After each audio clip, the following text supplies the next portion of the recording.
আমরা আসলে প্রচুর কনফিউশনে থাকি যে কি করব না করব, মানসিক একটা টেনশন যে এডমিশন সময় যে ইন ফিউচার আমাদের গ্রাজুয়েশন কই থেকে হবে না হবে, কোথায় যাব, ইন ফিউচার নিয়ে আসলে আমাদের স্টেজে সব ছেলেমেয়েরা একটু টেনশনে থাকে। ইন্টারের পর আমরা করোনার সময় অনেকদিন বসেছিলাম, শিক্ষা মন্ত্রণালয় থেকে বলে যে ইন্টার পরীক্ষা হবে, আবার ডেট পিছায়, আবার এরকম আমরা দ্বিধাদ্বন্দ্বে ছিলাম আসলে যে কখন পরীক্ষা হবে। তো ফার্স্ট অফ অল ইন্টার পরীক্ষা নিয়ে একটা ধাক্কা খেলাম আমরা সবাই। তো এরপরে যখন ইন্টার পরীক্ষার রেজাল্ট পেয়ে গেলাম, অনেক জায়গায় আসলে আমরা অ্যাপ্লাই করতে পারিনি, যে পয়েন্ট আশানুরূপ হয়নি, যার কারণে কই ভর্তি হবো না হবো এগুলা নিয়ে প্রচুর দ্বিধাদ্বন্দ্বে ছিলাম। তারপর অ্যাডমিশনের সময় যখন বুঝতেছিলাম না যে কি করব, তো তখন আমার এক ক্লোজ ফ্রেন্ড, ওর নাম হচ্ছে মেহরাজ হোসেন মাহি, আমার ওই বন্ধুটা আমাকে সাবজেক্টটা সম্পর্কে আইডিয়া দিল। ড্যাফোডিলের একটা সাবজেক্ট আছে, নাম হচ্ছে মাল্টিমিডিয়া ইন্টিগ্রেটিভ টেকনোলজি, তো ওইটা তুই দেখতে পারিস। তারপর আমি পার্সোনাল ভাবে ঘাটাঘাটি করলাম এটা নিয়ে, দেন হচ্ছে অ্যাডমিশন অফিসেও আসলাম এটা নিয়ে কথা বলার জন্য। তো পরে সাবজেক্টটা ভালো লাগছে, এখন এখানে ভর্তি হয়ে গেছি। তো সাবজেক্ট চুজটাও আমার লাইফের একটা বেস্ট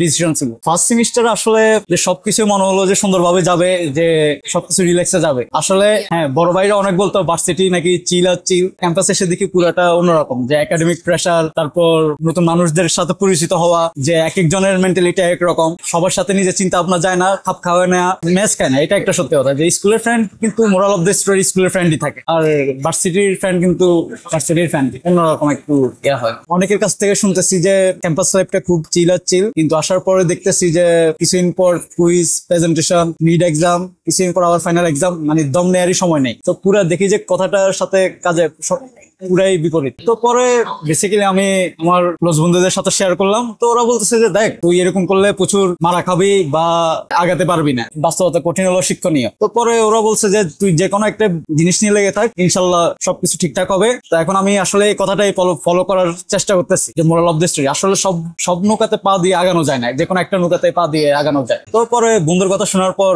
মাঝে মধ্যে আমি আয়নার সামনে যায় নিজেকে জিজ্ঞেস করতেছি আসলে তো যে বন্ধুর কথাটা সত্যি, আমরা আসলে নিজেরাই অলস। তো পরে আমি নিজেকে নিজে কোশ্চেন করলাম যে আসলে আমার নিজের মধ্যে কি কি দুর্বলতা আছে। তো পরে আমি এগুলো রিমুভ করার ট্রাই করতেছি ইনশাল্লাহ। এখন সেকেন্ড ইয়ার আগ পর্যন্ত আমি বাইরে থাকতাম, তো মাঝে মধ্যে বন্ধুদের সাথে আড্ডা দেওয়ার পর যখন আড্ডা দিতাম, তো ওরা আমার বলতো যে তুই হলে আয়। আমি হলে উঠতে চাইতাম না, বিকজ অফ এখানে অনেক মানুষের আনাগোনা, এক রুম অনেকজন মিলে শেয়ার করা লাগে, যেটাতে আমি ইউজ টু না। তো পরে বন্ধুরা অনেক জোরাজোরি করলো, বলতো যে ওরা হলে আসলে কমিউনিকেশন বিল্ড আপ হবে, যে হ্যাঁ আননোন অনেক মানুষের সাথে পরিচিত হবে, যে 64 জেলার মানুষ আছে এখানে, নিজের কমিউনিকেশন স্কিল অনেক বাড়বে। তো বন্ধুরা পড়ার পর আসলে নিজে রিয়েলাইজেশন করলাম যে আসলে এটা প্রথমত এনভায়রনমেন্টের সাথে খাপ খাওয়াতে কষ্ট হলো, এটা আসলে সত্যি কথা। পরে দেখি যে গিয়ে দেখি আসলে কি হয়। তো পরে দেখলাম যে আসলে আমার কমিউনিকেশন মাশাআল্লাহ আগে থেকে অনেক বিল্ড আপ হয়েছে। তো আমার লাইফের আর একটা বেস্ট ডিসিশন ছিল যে হলে উঠে হলের খাওয়ার নিয়ে এখনো কষ্ট হয়, যেহেতু বাইরের খাবার খাইতে হয়, এটা একটা আসলে অসুবিধা, আসলে স্বাদ হয় না, বা মশলাপাতি বেশি, বা